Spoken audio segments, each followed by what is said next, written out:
road wins in the Atlantic 10 are always good. We're really happy to be able to go on the road and get a win, especially a win where we had to fight back from being down after another slow start.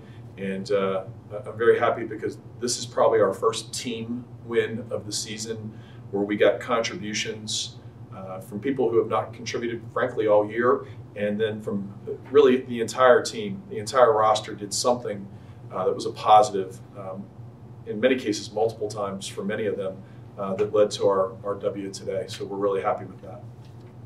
The third quarter there, what was your message at halftime to the girls, because they came out in the third quarter when they were able to shut them down a little bit? Yeah, I think it was a 15-0 run with the three to end the half, and we really schematically did one or two little things defensively and one or two things offensively. We try not to do a lot of change at halftime because then it's just chaos and kids are not going to remember everything.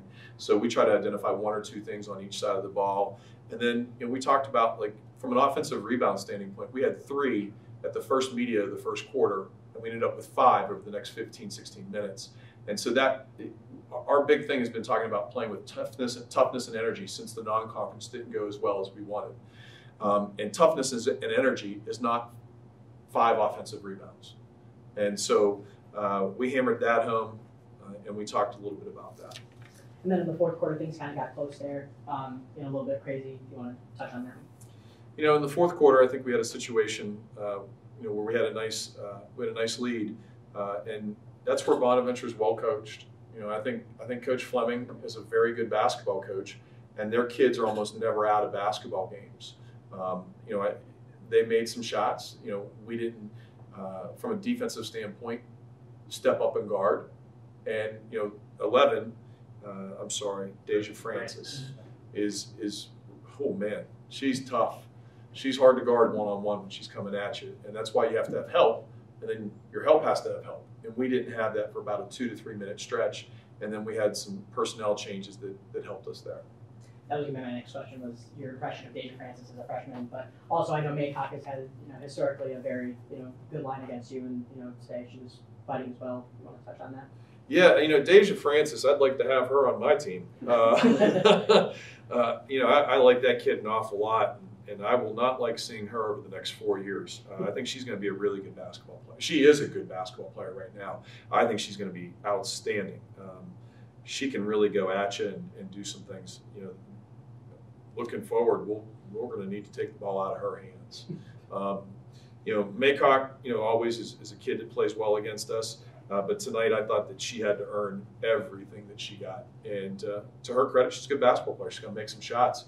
But we made her earn all 13 of those points that she had.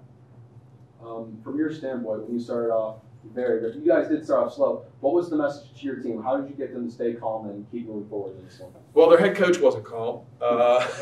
Their head coach went. I know he usually isn't. The head coach went a little crazy, and I probably would have to censor a fair amount of what I said, and I don't even remember half of what I said because I was so furious with them. We have 4 seniors, and then we have 3 sophomores that are redshirt juniors. So that's 7 kids that have been here for 4 years.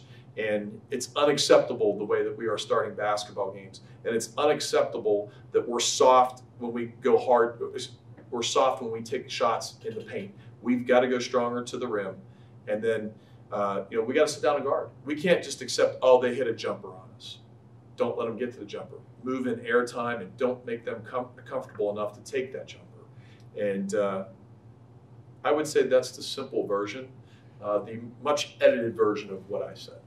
And your team, your team is projected to be the top of the A-10s this year. Do you let them? Are they allowed to even remember that, or is that, in your eyes, something they're not even allowed to think about? I don't care if they think about it or not. We were selected back in whenever it was, and for a day or two, we were kind of like, we got picked first. We haven't talked about it since. This is the first league game. It's not something that's on our minds at all. We had such a difficult non-conference schedule that we were just trying to survive that. And so being picked first, I think that's the furthest thing from their minds. Right now, I think they're trying to find confidence for some of them. I think some of them are trying to find ways to get on the floor and play minutes. Angela Staffolino found that today. And you know, the whole being picked first, I mean, you know, it's nice because the coaches did it and the coaches chose us there. But right now, we're not a first-place team by any stretch. We have a lot of work to do. Do you think your team underestimated St. Bonaventure? No, not at all. I mean, like, you know, I have incredible respect for Jesse, the head coach. His story is an incredible story, and I think he's a very good basketball mind. And, you know, anytime we come to Bonaventure, I always say it's like going to the dentist. Like, I like Olean. I think Olean's a nice town. We go to Angie's. We have a good meal. But, my God, when we get on this floor, this place is like the dentist office to us. And because you know it's going to be a lower possession game, and you can't make a lot of mistakes. And you have to have ball pressure with them. And you can't allow them to drive. And it's always been a situation where it's been a tough game for us. So I know none of my kids thought this was going to be an easy game. This is exactly what I expected it to be. Exactly. And my final question is, Bonnies are your first game in A10 conference play. It also be your last game before you go to A10s for the tournament. What are you going to take away from this game, and who would win that game with? I don't know. You know, I always have a saying that I enjoy a win till midnight, or I drown my sorrows to midnight with a loss.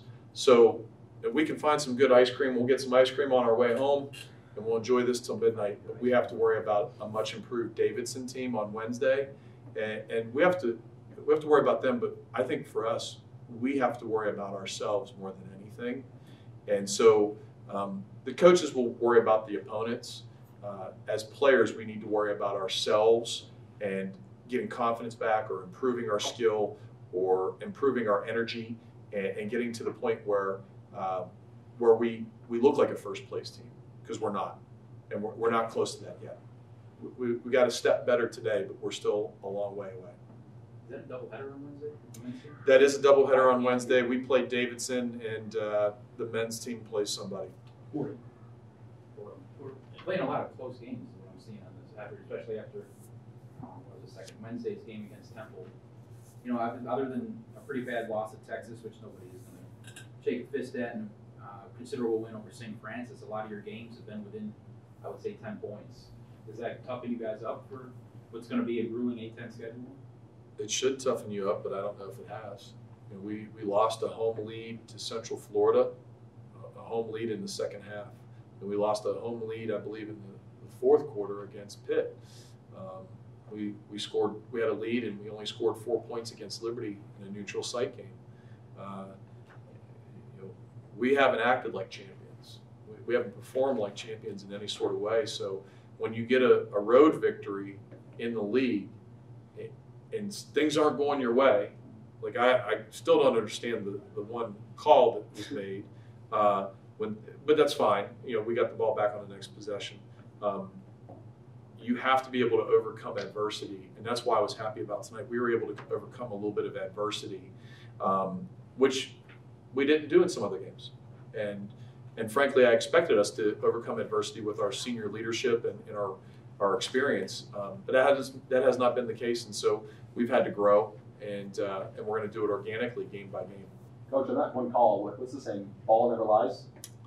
Yeah, they said the ball never lies. You know, what happened is that we had possession, then we lost possession, and then the St. Bonaventure player had the possession, and then she traveled, and as she traveled, the horn buzzer went off, and then the referee blew the whistle. So, you know, there should have been a new shot clock, and St. Bonaventure should have retained the ball. My argument is that all of that happened, but you didn't blow your whistle, and therefore she traveled. And he thought differently, and we moved on. You know, so it happens. You know, I mean, you know, I think I've gotten better with the officials. I won't talk about the routine that I had here a couple years ago. My seniors remember that incident where the jacket and the tie and everything else I think I had on went flying. And you know. I still remember the play. The guy was so pissed off. And so we've learned to manage our emotions. I've learned how to manage my emotions and handle on the officials I level. don't honestly, the Jackets stayed on all game. I was surprised. Yeah. You know, I didn't press the shirt. Must be designer. Yeah, must be designer. How have Chaz and Juka? Utsa. How that's how you pronounce it. It's I was okay. trying to talk to Zach during the game, but he was Mhm. working. How have they accepted their role? It seems like now they're kind of coming off the bench. Maybe Well, that this might- is that only might the, change this is tomorrow. only the second game, and you know, I would say that it's been very difficult for both of them because this is not the senior year that they expected. But it's very difficult for me and for our team to lose games when we don't play with great toughness and we don't defend people and we don't rebound from the guard spot. So, you know, Utsa has been much better with shooting the ball the last 2 games, and she's also sat down and guarded, and she rebounded it tonight, and Utsa will be rewarded for that.